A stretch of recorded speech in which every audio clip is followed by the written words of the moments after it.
Salve, salve pessoal, beleza? Prazer, meu nome é professor Marcos Rogério, tá gente? Tá nesse cantinho aqui, né?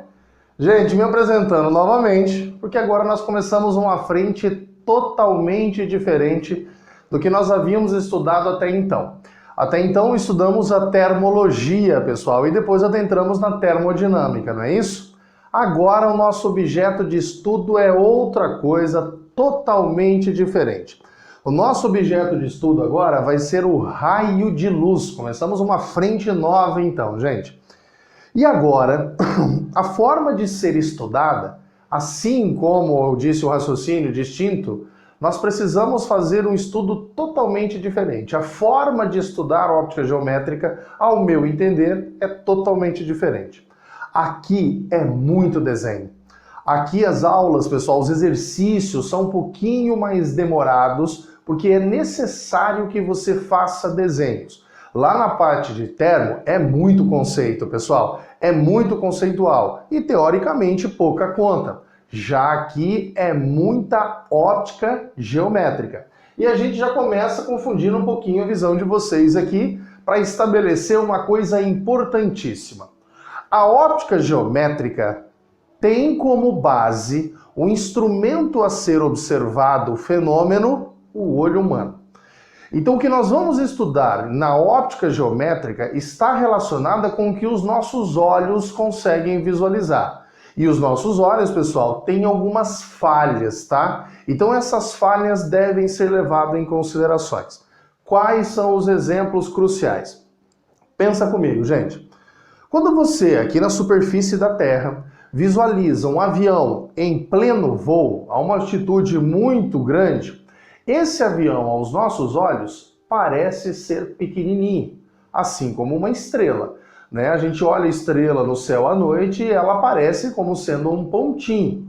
Mas nós sabemos que tanto o avião quanto a estrela, pessoal, são tamanhos distintos quando nós olhamos a esses dois corpos a uma distância menor.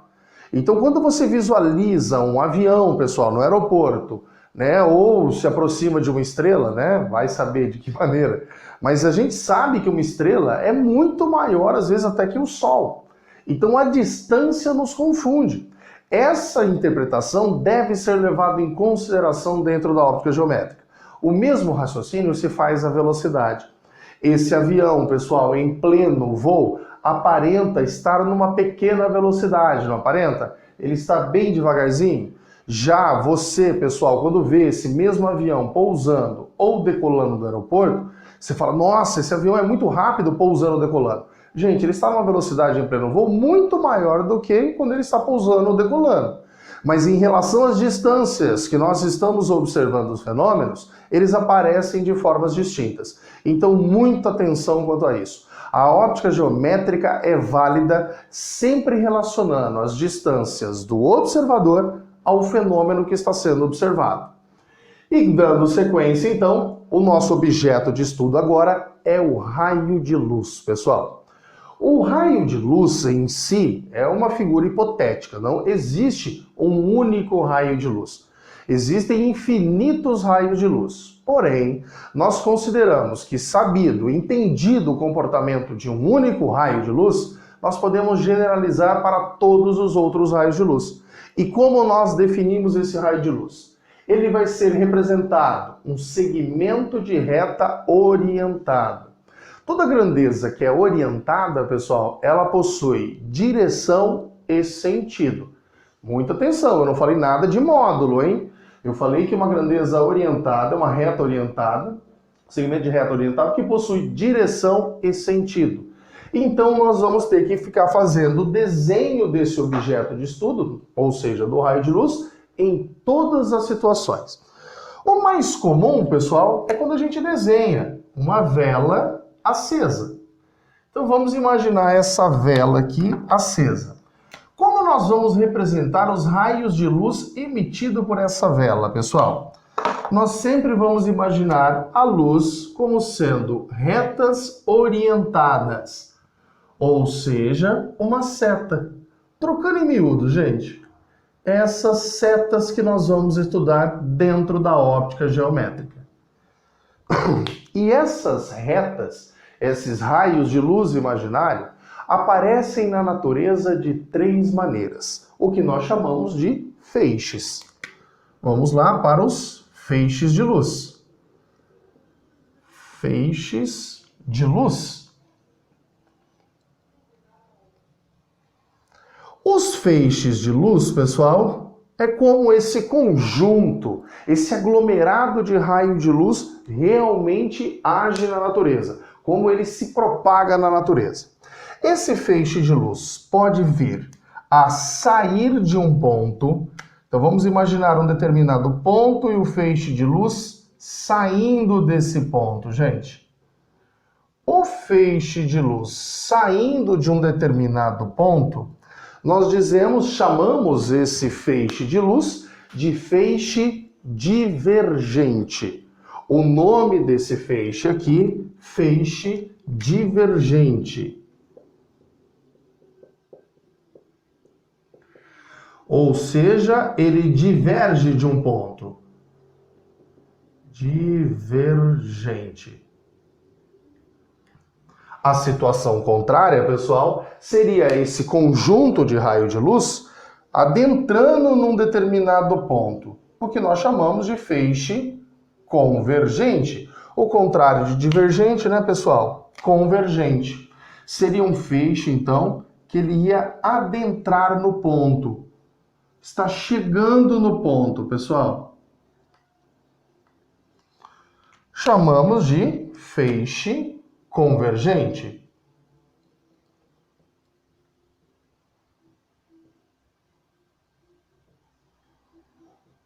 Convergente. Mas e se esse ponto P estivesse a uma distância infinitamente distante dos nossos olhos, pessoal? Por exemplo, os raios de luz que chegam até nós, emitidos por uma estrela.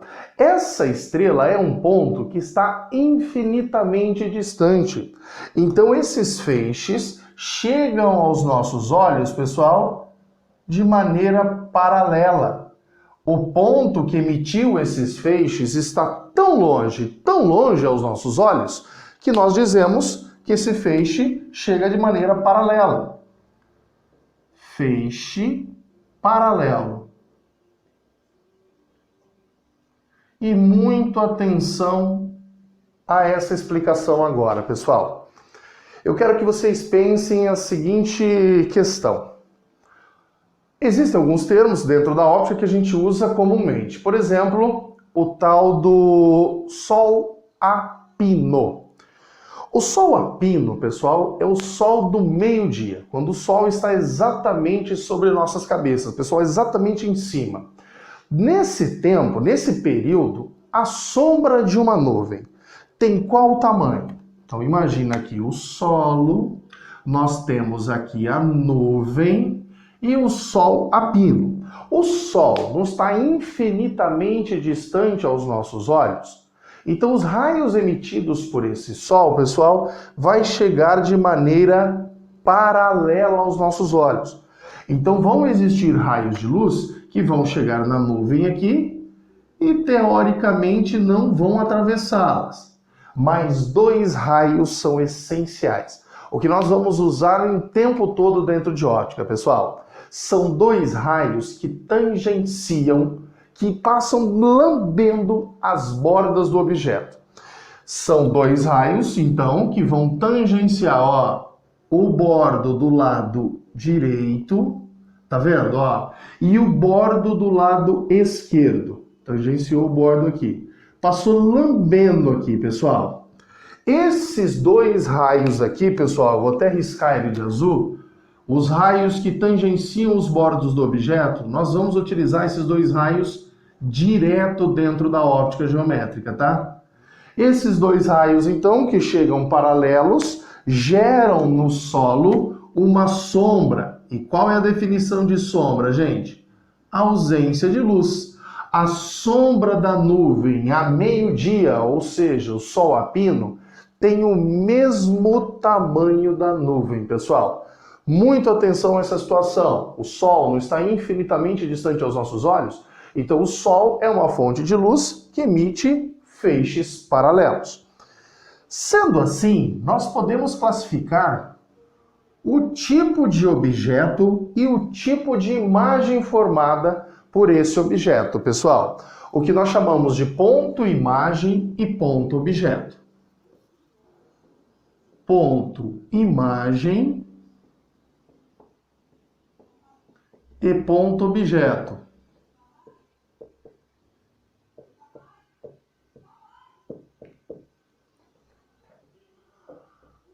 Objeto.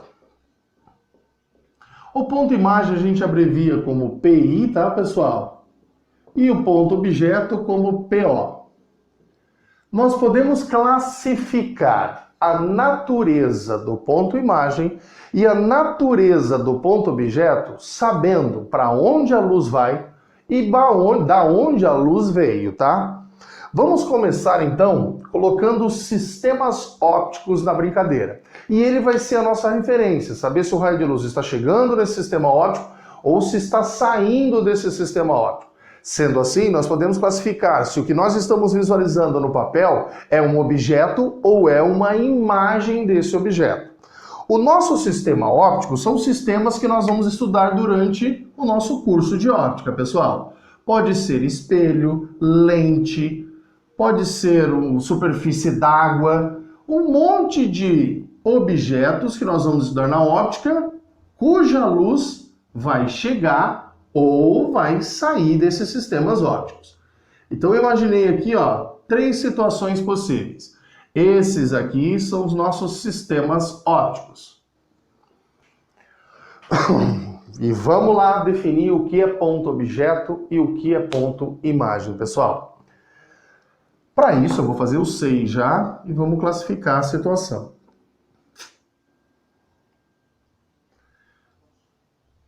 São essas 6 possibilidades de objeto no nosso papel e de imagem. Essa é a abreviação de sistema óptico, tá, pessoal? Imaginemos então que nós tenhamos um ponto P e os raios de luz saem desse ponto P e chegam, pessoal, no sistema óptico. Toda vez que o raio de luz chega no sistema óptico, ele chega de um objeto. Então esse ponto aqui é o que nós chamamos de ponto-objeto. Mas e a natureza desse ponto-objeto?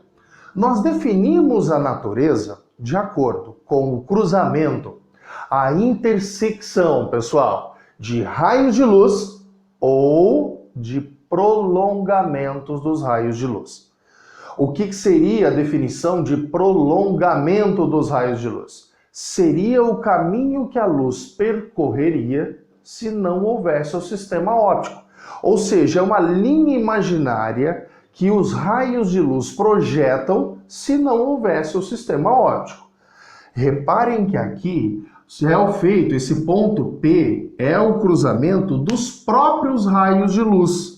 Então dizemos que esse ponto objeto possui uma natureza real, tá, gente? Ó, P-O-R, ponto objeto real. Então, mais uma vez, quando o raio de luz chega no sistema, ele chega de um ponto objeto. Esses raios de luz podem ter intersecção, pessoal, podem se cruzar de maneira que os próprios raios se cruzam ou os prolongamentos. Quer ver? Olha o segundo desenho aqui, gente. Os raios de luz chegam no sistema e os seus prolongamentos que se interceptam, ó, o caminho que seria percorrido pela luz se não tivesse o nosso sistema óptico. Então, esse ponto aqui, nossa, essa reta ficou ridícula, né? Esse ponto aqui, pessoal, é o tal do ponto objeto, mas gerado pela intersecção dos prolongamentos. Então, ele é um ponto objeto virtual. Gente, o raio de luz tem que ser em linha reta, tá? O mais reto possível. A gente tem que caprichar nos desenhos. Como eu havia dito para vocês, a ideia aqui é sempre perfeição nos raios. Então, é um ponto-objeto, porque os raios de luz estão chegando no sistema óptico, e quem se cruza são os prolongamentos, então isso aqui é um ponto-objeto virtual. O virtual é quando é gerado por esses prolongamentos. Terceiro e último caso, pessoal, é quando o raio de luz vem do infinito e chega no sistema. Nesse caso, é um ponto-objeto que está no infinito. Se ele está no infinito, ele é impróprio para a classificação. Então, nessa situação, dizemos que é um ponto-objeto impróprio. Ou seja, o objeto está tão longe que ele é impróprio para a classificação. Caso contrário, ao invés dos raios de luz chegarem no sistema, gente, eles saírem, dizemos que forma um ponto-imagem. Reparem aqui então, ó, muito peculiar, né? Aqui, ó, os raios de luz estão saindo do sistema e os próprios raios estão se interceptando, se cruzando em um ponto, gerando então um ponto-imagem de natureza real. Essa é a ideia, esse é o raciocínio aqui então, gente. E aqui, desenho muito parecido. Fazer a reta aqui, tentar fazer a reta certinho. Ó. Só que os raios de luz estão saindo do sistema e não chegando, como era nesse caso aqui. Então aqui é um ponto-imagem, só que é gerado pela intersecção, cruzamento dos prolongamentos, virtual. E no terceiro e último caso, se o raio de luz estiver saindo do sistema óptico e indo para o infinito e além. Dizemos que a imagem vai ser formada onde, pessoal? No infinito. Então ela é uma imagem imprópria para a classificação. É graças a esses raios, então, pessoal, a distinção entre chegar ou sair do sistema óptico, que nós vamos classificar o ponto-imagem ou ponto-objeto. E a sua natureza real, quando são os próprios raios se interceptando, ou virtual, quando são os prolongamentos desses raios se interceptando. Beleza, gente? Então a gente fecha a nossa primeira aula aqui, viu, pessoal? Até a próxima, galera!